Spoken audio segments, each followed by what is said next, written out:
Hello, this is Coach Tim Campbell, and I'm your host for the Self-Made is a Myth, Make a Difference Together show, where we're talking with successful business owners to hear their stories of the journey to building their business. And because we know that success in business is not something that we can do on our own, we are taking some time to recognize the folks who have helped us excel.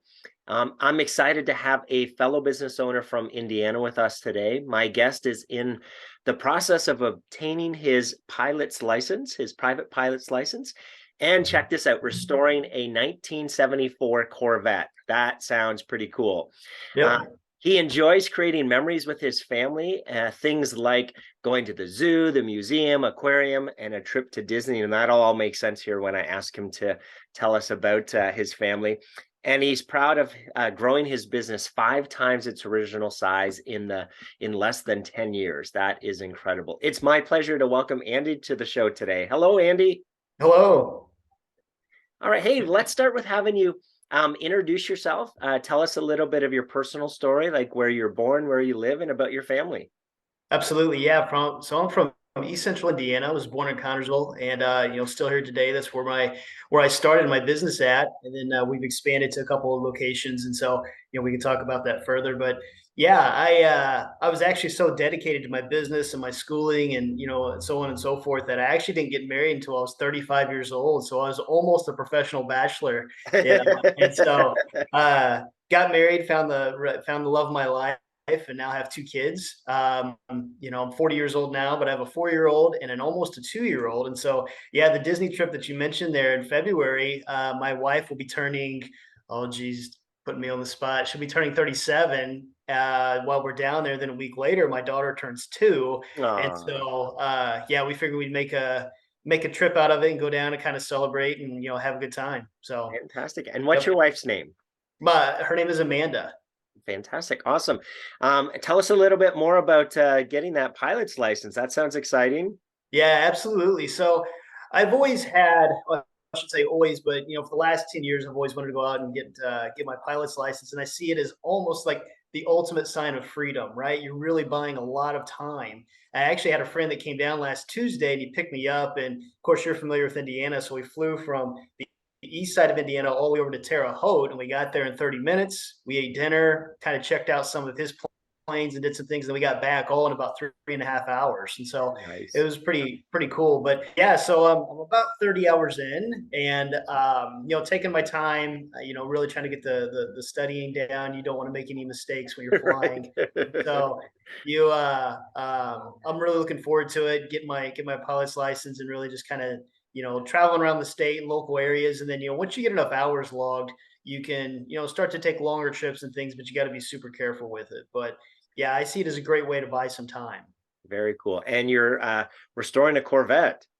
Yep. Yeah. So the story on that was in 1987, I was 5 years old. My dad bought the car and drove it, and had some fun in it. And then he actually had it painted, stripped it all the way down to the fiberglass, had it painted. And I was 10 years old at that time. And then the car kind of got bounced around from garage to garage. And he started restoring it about 15, 16 years ago. And then got kind of pricey for him, I think. And then he lost interest. And so a few years back, I said, "Hey, the Corvette's still in great shape," and he gave it to me.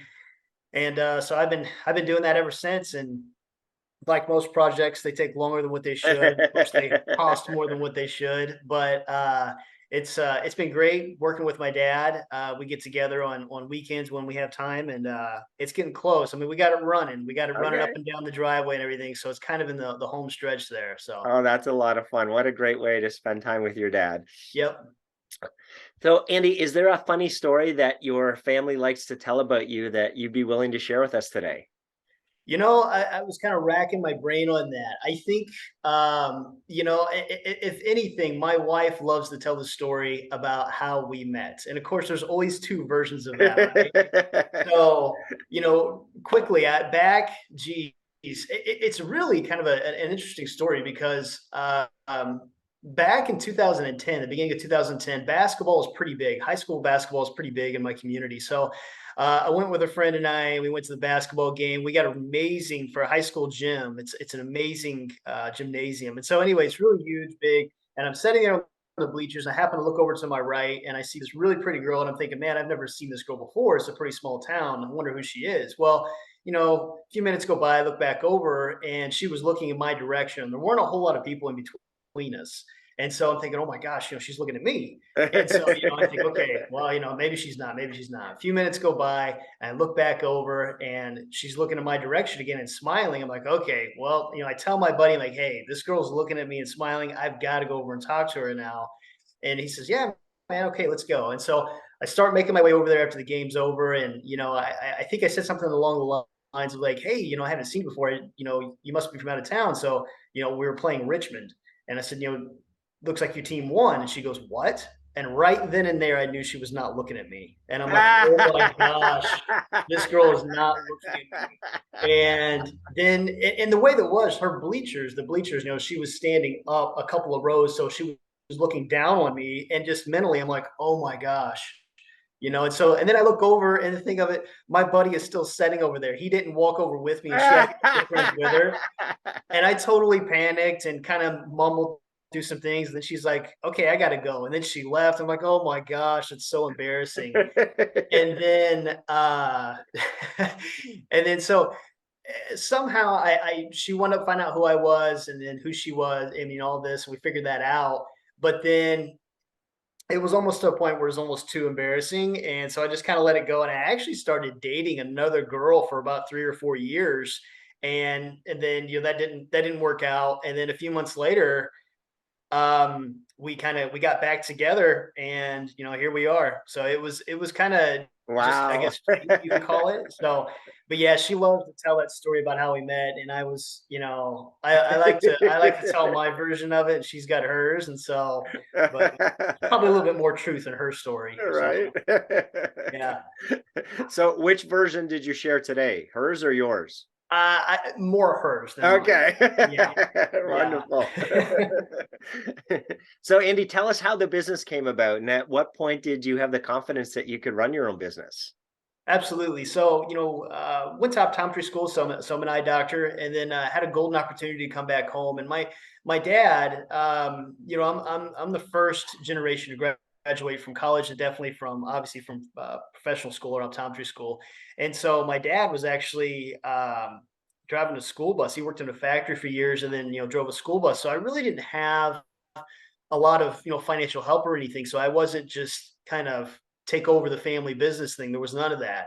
But there was a doctor that was in our business, or excuse me, in our community that been in business for about 35 years, and he was looking to retire. And I went in and just said, hey, what are your goals? What are you looking to do? And he said, yeah, I'd love to sell the place. And so I graduated in May of '08 and worked with him. And then January of '09, just 7 months later after I graduated, he said, hey, what do you think? I said, yeah, it's a great place. He's like, well, do you want to buy it? I'm like, well, I really don't know anything about running a business. And he said, that's okay. I'm going to stick around for a couple of years and I'll show you, what I know and what I've learned. I said, okay, that's great. So he kind of mentored me and coached me, which was excellent. And then, he retired in January of '11. So 2 years later, well, the building that we were in was maybe 800 square feet. We had, at the time, 3 part-time staff. And I knew that just was not going to take me very far into the future. And so I think I read one time where CVS Pharmacy has this philosophy or mindset that they won't build another building outside of eyesight of their current building. And that's true in our community because it was funny. They built a new building just down the street. And so I thought that's a great philosophy, especially since I'm new to town. Looked across the street and there was an empty lot. And so I bought the lot and I was talking to my accountant and I said, I got this lot built. I'm saving up money. And I was actually still living with my dad, trying to save up all the money that I could. And my accountant said, well, how soon are you looking to put a building up? I said, well, as soon as, time allows. And this is back in 2011 after the housing crisis and, so interest rates were incredibly low and all that. But he had introduced me to this venture capitalist, and it was a guy in the community, a very successful business owner himself. He had an engineering company, and he brought me in and he said, okay, tell me what you want. And so I laid out what I wanted for the building, and he said, we'll general contract it and we'll fund it. And you just pay me back and there's no money down. He really took great care of me, really helped me out, and build a 3,100 square foot a building with a full basement underneath, so you can call it 62 if you want. But took off from there, and then I just grinded it out, man. Monday through Saturday was working hard and hired some extra staff, and then I realized that I was like, oh my gosh, I'm getting really, really successful. And during that time, right at that same time I opened my business, when I got really busy, I didn't know a lot about business actually Mm, itself, P&Ls, balance sheet, cash flow statements, sure. all those things. What are the P's and Q's? And an accountant helped me some, but then I actually ran across a business coach, and he was predominantly in dentistry and optometry and chiropractic and those things. And so uh, I started working with them and became really involved. And I thought, oh my gosh, they taught me a lot, sure, about the business, the actual, the numbers and things, but it was a lot about leadership, and it Mm, was a lot of self-awareness, and a lot of, you're the bottleneck in your business, and you got to understand the business doesn't revolve around you. I mean, it should revolve around your patient base or your patients, but then you can't do it all, right? You have to go beyond just yourself. And so then I thought, oh wow, I need to hire another doctor. And so, they said, okay, yeah, hire a doctor. This is how you do it. And I went through and I hired a doctor who actually happened to be one of my classmates, but he was working in Kentucky. Came back, and he started seeing patients with me, and we started getting bigger and bigger. And I felt like we were at capacity in our current location, so I opened up another location and started building that up. Hired another doctor, I think in 2018. That went well, so I hired another doctor in 2019 and started our third location. And so, and here we are today. We're just continuing to grow those practices and very cool. move on. So, Yeah, congratulations. So, tell us, Andy, more specifically, what do you guys do? How do you help the community? absolutely. So, yeah, as I mentioned, I'm an optometrist, and so obviously we take care of patients in the form of glasses, contact lenses, ocular disease, your glaucoma, macular degeneration. We co-manage diabetic patients, do other things. But I think that's what's expected of us, is to do those things, to go above and beyond, and actually be an asset in the community. I think is what is really needed, and Mm, so we do that. And so we take and we donate our time, and we really like to donate financially. And so there's some endowments we contribute to. We try to sponsor, whatever's asked upon us, and even we look out in the community and see when we feel there's a need, yeah, and try to give some money. We feel that money is the greatest resource with which you have to do good, right? I mean, I know there's a lot of negative stigma around money and whatnot, but my experience with it is, man, if they're building a new park in our community and we were able to donate a large sum of money to try to help with that. And it's kind of in an impoverished area, and we think it's going to be great. It should be done this year.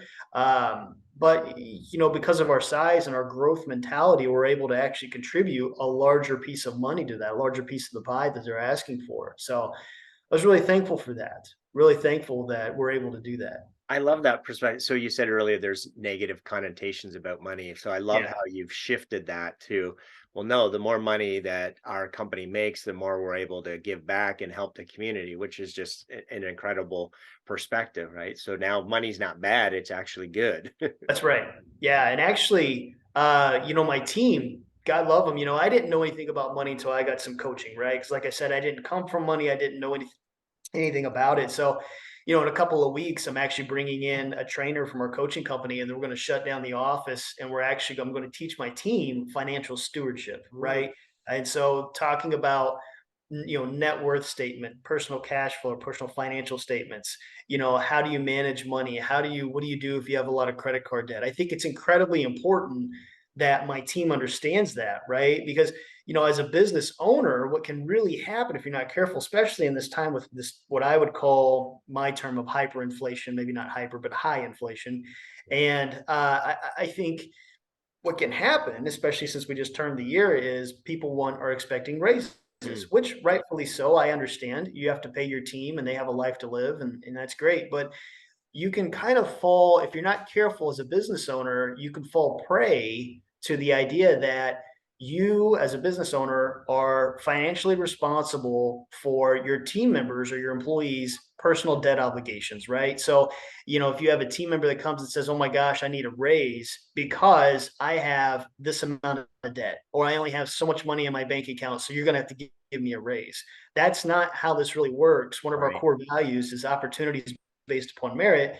and not entitlement. And so the more value you can bring to the practice, the bigger your raise you're going to get. And they all got great raises and they're performance-based raises, and they're great. But if you're not really careful as a business owner, even or an employer, wherever you're at, your expenses will always rise to meet your income. You can Right. you can make $50,000 a year, you'll find a way to spend it. And you can make 100,000, you'll find a way to spend it. And I know of people that are making roughly $500,000 a year that are living paycheck to paycheck Right. because they don't have any kind of self-discipline or habits that are created around money. And Right. so you got to be super careful. So anyway, I'm bringing some people in to coach my team and really teach some things. So I'm looking That's forward to awesome. that. Yeah, fantastic. I appreciate the fact that you continually investing in your team and helping them Yeah. to become better versions of themselves, which is, very different than the typical corporate world of, right, employees are numbers. So, yeah, Yeah. that's awesome. Andy, share a story where someone pushed you or inspired you that you could do it, even though maybe you didn't think you could, and the impact that that person had on you. Yeah. I've got a great friend. He's actually, graduated a couple years ahead of me from school, but kept in touch with him. And actually, his sister graduated with me. She's also an eye doctor, and so they're a family. And up in Northwest Indiana, they've got a pretty large family practice. And they started, their dad had been working for 30 plus years, and then they joined him, and they took it from, and they've actually almost technically they've about 9x'd their practice in the last 15 years. And so they went from 3 locations and now I think they have 11 or 12, and they had 3 Awesome. doctors and now they've got like 12 or 13. And so they're taking these big, huge steps. And I was literally texting him and, last night and asking questions, and, they're just years ahead of me. And so he has the same mentality that I do. Right. And he's like, if you're going to grow, man, you got to take these make one big decision every year and execute it. You've got to go through with it. And there have been times I'm like, I don't know, man, that's a lot of money, that's a big risk, that's this. And and he would say, okay, well then just don't do it. Don't do it and stay exactly where you're at. And then don't get the success that you feel that you deserve. Don't live up to your God-given talent, right? And I thought, okay, yeah, he's right. I need to stop, throwing myself a pity party or sorry for myself. And so I figured it out. The most intentional person will always win. And Mm. I thought, being intentional, I've got to have these goals and execute them and follow through. And yeah, it's scary when you're, investing hundreds of thousands of dollars into your business. And you're like, oh my gosh, I hope this really works out. But yeah, you have to operate off of, faith or fear, and I'll pick faith. Yeah, And it's worked out. Not every decision that I've made has panned out. sure. And it's a total myth that somebody believes that, oh, every business decision I've made and everything I've invested in has given a positive ROI. No, it certainly is not. I've had more wins than losses, but I've learned so much more from the losses than I did the wins. Sure, right? You know, Yes. yeah. Our founder says that he's never failed. He's either been successful or he's learned, and I Yep. love that perspective. Yeah. Yep. So, Andy, what's your biggest learning as a business owner? Yeah, I think that it's to not be afraid to take risk, Mm. right? I think that's the one thing that separates a lot of business owners. In my profession, I talk to doctors, and they're really intelligent. And I'll go to these seminars, conventions, and I'll talk with them, and I'll think, man, that's a brilliant idea. Oh wow, that's just great, And I start to talk with them a little bit more, and and I kind of get to the point. So wow, it's a great idea. How's that idea working for you? Are you And they say, oh well, you kind of allude to, well, I'm in my mid to late 50s and really not looking to do that. I'm just kind of looking on cruise control. And I thought, Mm. okay, okay. And then I talked to a lot of young optometrists that are either, at the end of their education in optometry school, or they're starting their education, they're starting the profession. And you gotta prioritize what you really want. And you can do both. I mean, you can have a family, you can do all these things, but if you come right out of school and you think you got to own a Mercedes and a $300,000 house, and you're gonna struggle to get your business off the ground. I'm not saying you Sure. can't do it, but it's gonna be tough. But the one thing you can't be risk averse if you're going to really take on that entrepreneurial spirit and really be a super successful business owner to meet your goals. You got to be able to take that risk, and it needs to be educated risk.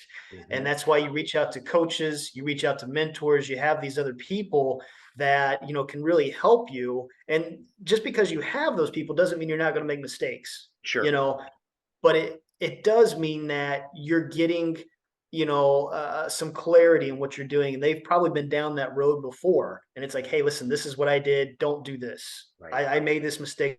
Don't go. It's like, oh my gosh, because that's happened to me before. I'm like, thanks so much for telling me, because I was just getting ready to do what you told me not to do. You Right? know, and it saved me so much time and money and heartache. And I was really, really thankful for some of those things. So, yeah.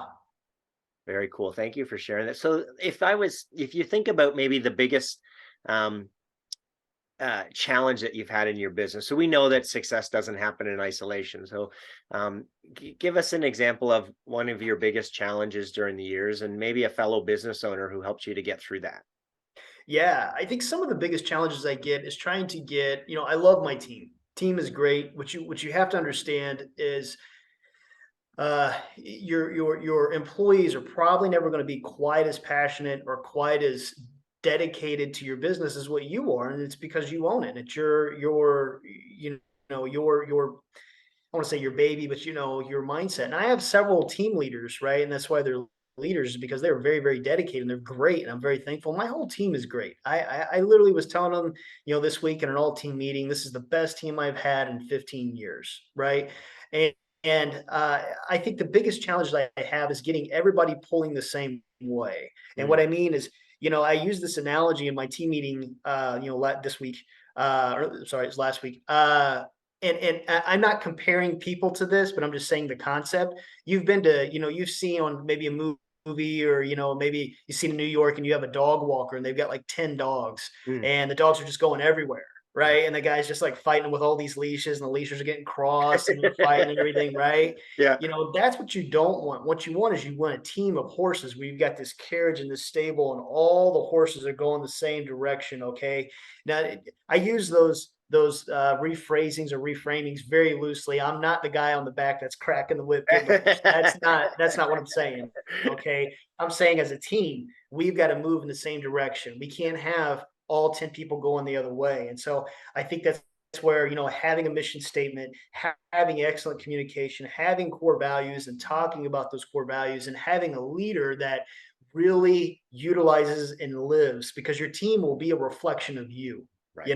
If you're there and you're dedicated and you believe the best in them and you want the best for them and you expect the best from them, they'll perform well. But I found that there are two main things that team members really, really want more than anything, and it's not money. One is to be appreciated, and number two is to be wanted. If you can do those things, if you can really show them that you care about them, you care about their success, and they'll really respect you and appreciate it. It doesn't mean they won't leave or they won't go somewhere else, but it Sure. does mean that they're going to give you their best. They're going to try as hard as they can. Yes. So, You mentioned the vision and purpose and culture, and so the big thing is people want to be part of something, bigger than themselves, right? And so yeah. the mistake that a lot of businesses make is that they hire based on, a job description, or does Mhm. the person have the right skills and experience? And instead of what you're saying is, hey, do people align to our vision and our culture, and right, are they going to fit into our DNA and the way that we operate? And when you find those people, those are the folks who are going to, step up and right and want to help make the vision come true, and are going to put in the extra effort because they feel like they're part of, the community, or part of the DNA of the organization, as opposed to someone just showing up for a paycheck.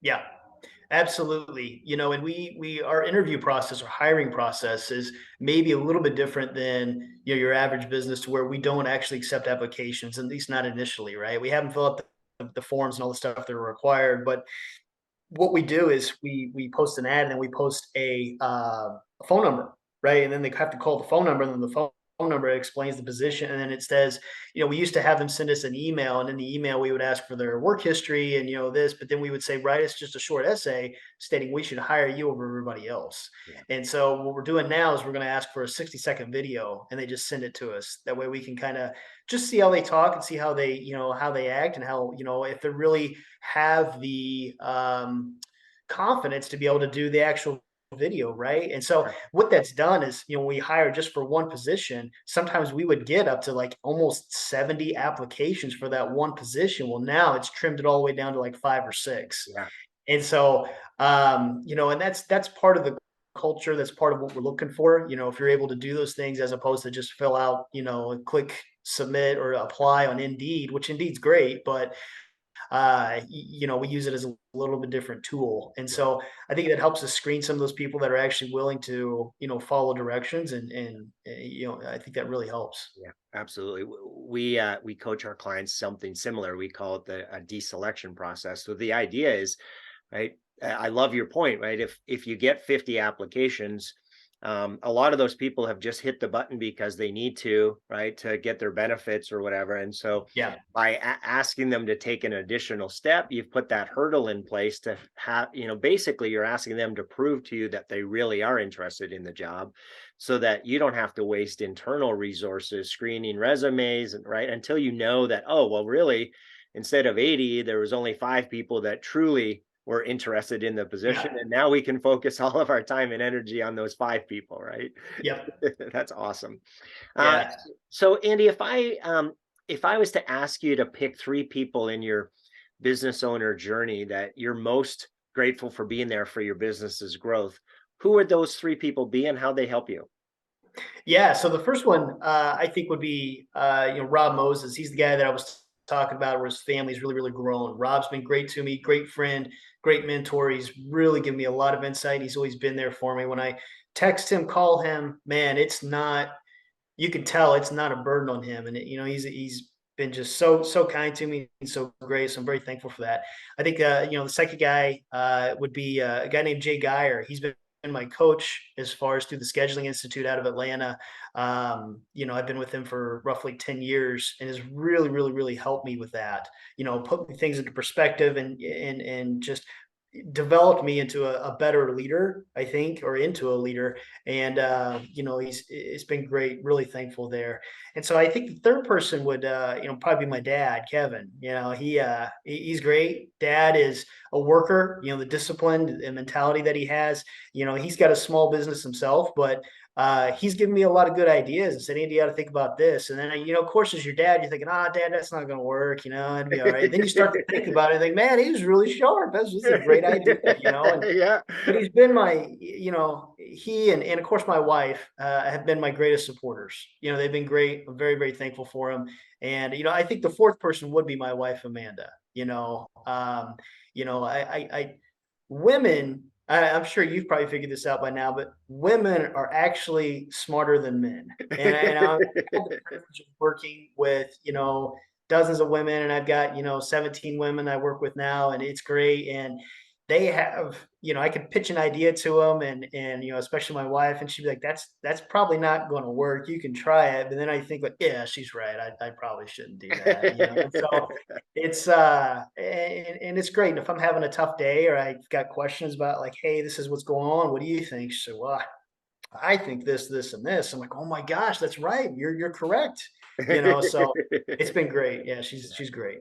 Yeah, you mentioned having the support as well. So, you know, owning a business is not always positive and rosy, right? There's definitely a roller coaster ride. So having at least from my perspective, my wife knowing that she supports me, that she's 100% in, and that I can tell her anything, and right, it's not gonna matter, right? She's gonna help me to think through it and Yeah. focus back on what matters. And when I'm, down, she's like, yeah, you know what? That's okay. You're gonna get it back, or you'll get back to a better place. It's fine. So it's just been an incredible blessing to have that support. So I'm happy to hear that you have that as well. Yep. Absolutely.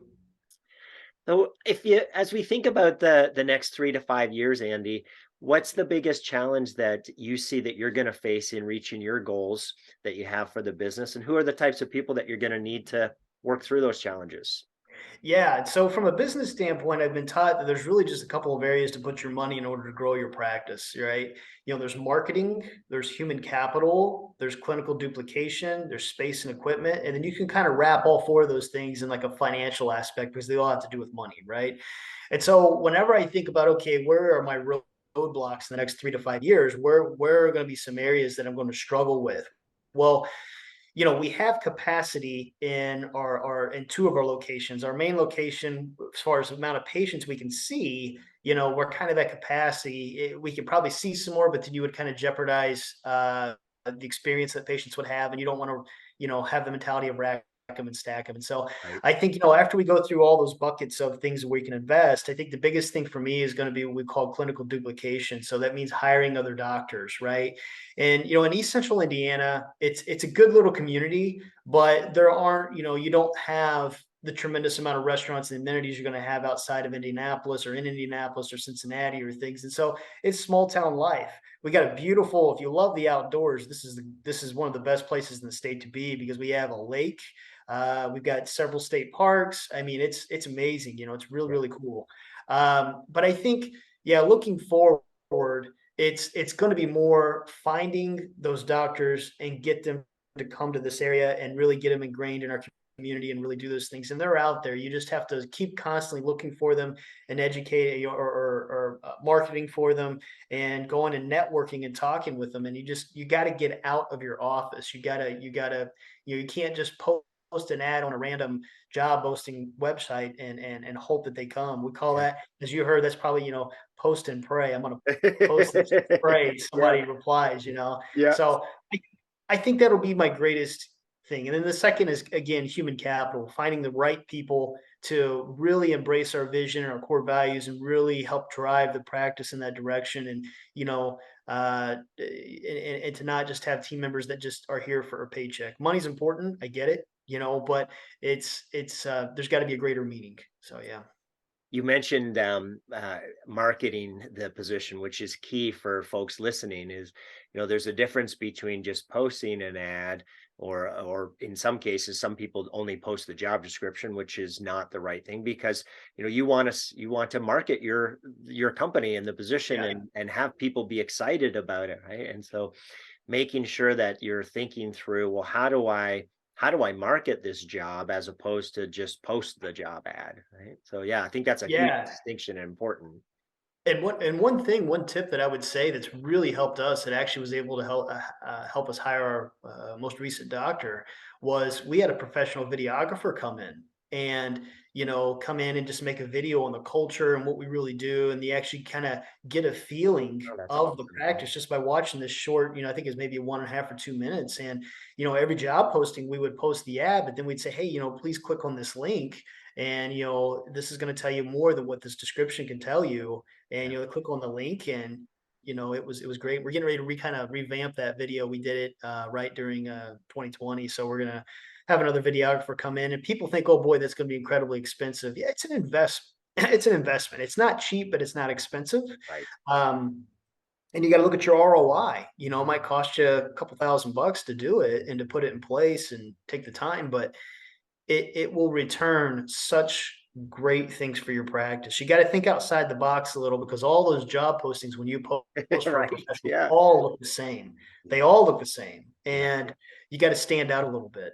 Yeah.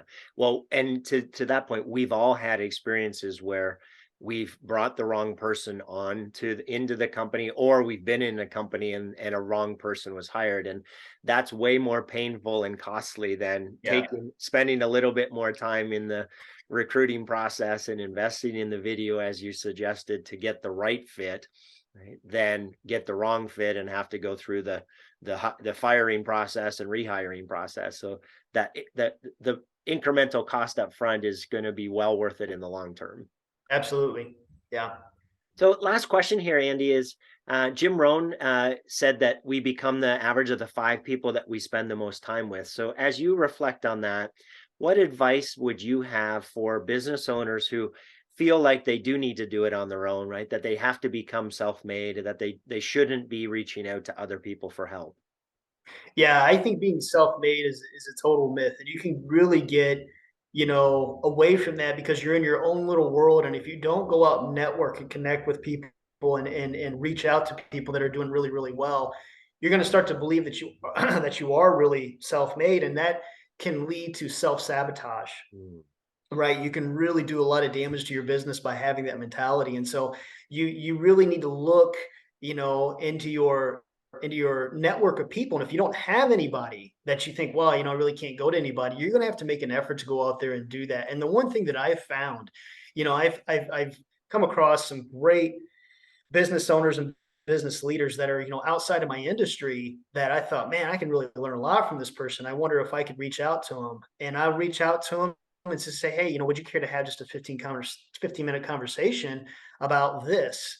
And it's not about me asking them for money. It's not about it. And I'd never do that. But I found that 15-minute conversation turned into an hour conversation because they are so willing to give you advice on their success. I mean, it's like I've been like, oh, geez, we're hitting 15 minutes. Oh, well, Mr. Smith, thank you so much for your time. And then they just keep talking. Like, oh, well, Andy, what else you got going on? Well, I got this. I'm like, oh, well, this is what we did, Yeah. and it just turns into that. And I try not to bother those people, too much because they're very busy. But, I've just said, hey, do you know so and so? Yeah, I do. Great. Would you care to introduce me to him? Yeah, I'll introduce you to him. Hey, and you just start that relationship that way. But you've got to take that initiative, and you can't have this mentality of just me, right? Like I can do it all myself, because you can if you want, sure, you can go do it, but you're not going to be near as successful, and I don't think you're going to be near as happy, right? I think you're going to, you got to get out there and network and talk with people, and and when I mean network, I mean actually physically showing up and actually physically going to things, even if it's your local chamber of commerce, right? Everybody knows who the successful business people are in your community. Try to reach out to them and just explain your situation and see if they'd be willing to help out. And uh, I about believe that they would. But online things, LinkedIn, Facebook are good. But that's social media, virtual networking, which is good. But you really got to get physically in front of people. I think that helps. Fantastic. Well, thank you so much for um, that advice to people. For those who are listening, you definitely want to make sure that you build your own personal network and have people that you can rely on. And I love what you shared, Andy, that you know 99% of business owners are going to be more than willing to share some stories and give advice, because they remember what it was like in the beginning as Yeah. well, and they all remember the folks who gave them time. And so I believe everybody, or most people, have that mentality of wanting to pay it forward. Yep.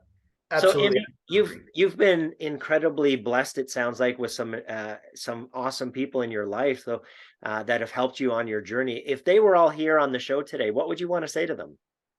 Thank you. Thank you for having confidence in me. Thank you for the gratitude you give me. Thank you for your time.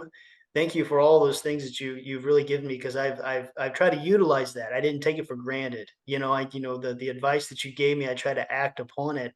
And thank you for the support. There aren't a whole lot of, I'm just a small town kid from Connersville, Indiana, and I really statistically was not supposed to be where I am today, and I'm not patting myself on the back, but I just had a lot of great people along the way helping me. And I truly believe that self-made is a myth. You've got to want it for yourself. Nobody's going to do it for you. But I mean, there are a lot of people out there that are pulling for you that you really don't know about. So it's great. So thank you. Awesome. Andy, it has been a pleasure speaking with you today. Thank you so much for being on the show. Absolutely. Thank you for having me. I appreciate it, Tim.